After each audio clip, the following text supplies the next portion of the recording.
রাম নামের মাঝখানে আমার গলার আওয়াজটা ভেসে আসছে, তার জন্য আপনারা সত্যিই হয়তো একটু চিন্তিত হবেন। কিন্তু হ্যাঁ, এটা সেই দেশ যেখানে সীতার মান রক্ষার্থে রাবণকে হত্যা করেছিল রাম।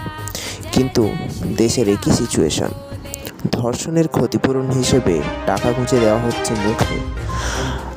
আজকে একটি মেয়ে নয়, একটি নারী নয়, একটি বোন নয়, আজকে একটি প্রাণ হত্যা হলো নৃশংসভাবে।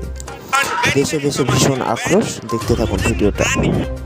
কলকাতা বান ভাসিয়ে নিয়ে যাচ্ছে নতুন এক ঝড়ে, যেখানে স্টুডেন্ট কম ডক্টর, সেই নারীর হত্যা হলো নৃশংসভাবে, যেটাকে রেপ বলেও ঘোষিত করা হচ্ছে।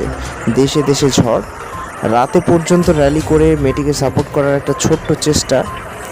প্রতিরোধ করো দেশকে স্বাধীন করার জন্য এবং অস্ত্র তুলে নাও দেশকে পরাধীনতার হাত থেকে রক্ষা করার জন্য।